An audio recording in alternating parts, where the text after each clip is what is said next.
hello to my loving grandchildren. I'm about to read to you one of my favorite poems, The Night Before Christmas. This is written by Clement C. Moore, and it was first titled An Account of a Visit from St. Nicholas, and it was first printed in the Troy Sentinel in Troy, New York on December 23rd, 1823. I hope you enjoy this story for years and years to come.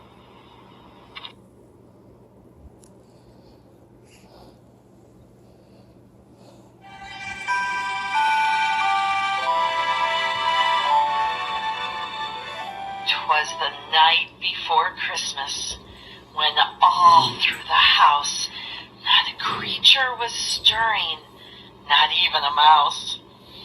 The stockings were hung by the chimney with care, in hopes that St. Nicholas soon would be there.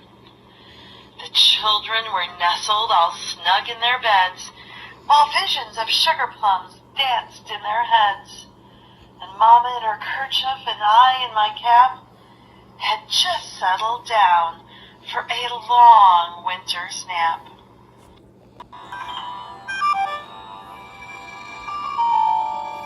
When out on the lawn there arose such a clatter, I sprang from my bed to see what was the matter.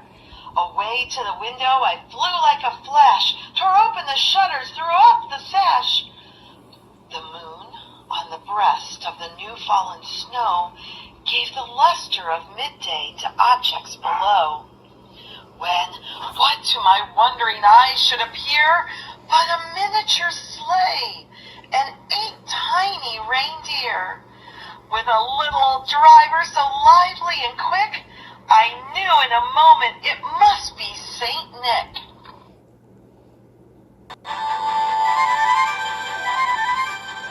More rapid than eagles his coursers they came, and he whistled and shouted and called them by name. No Dasher, no Dancer, no Prancer and Vixen, on Comet, on Cupid, on Donder and Blitzen, to the top of the porch, to the top of the wall, now dash away, dash away, dash away all. As dry leaves that before the wild hurricane fly, when they meet with an obstacle, mount to the sky, so up to the housetop the coursers they flew, with a sleigh full of toys, and St. Nicholas too.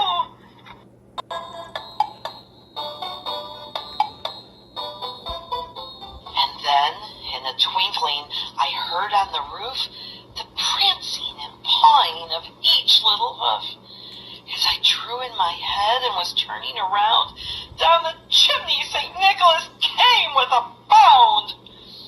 He was dressed all in fur from his head to his foot, and his clothes were all tarnished with ashes and soot.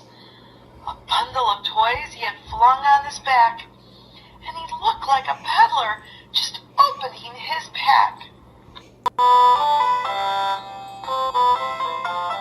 His eyes, how they twinkled, his dimples, how merry.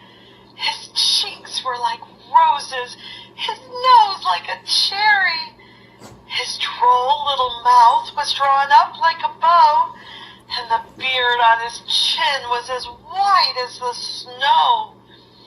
The stump of a pipe he held tight in his teeth, and the smoke, it encircled his head like a wreath.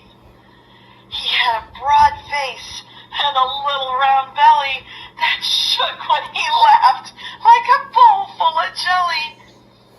He was chubby and plump, a right jolly old elf, and I laughed when I saw him in spite of myself.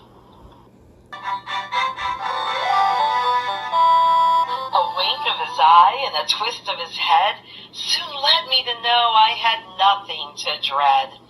He spoke not a word, but went straight to his work, and filled all the stockings, then turned with a jerk, and laying his finger aside of his nose, and giving a nod, up the chimney he rose.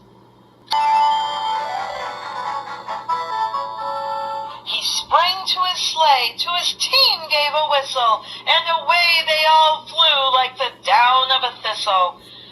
But I heard him exclaim as he drove out of sight, "Merry Christmas to all, and to all a good night."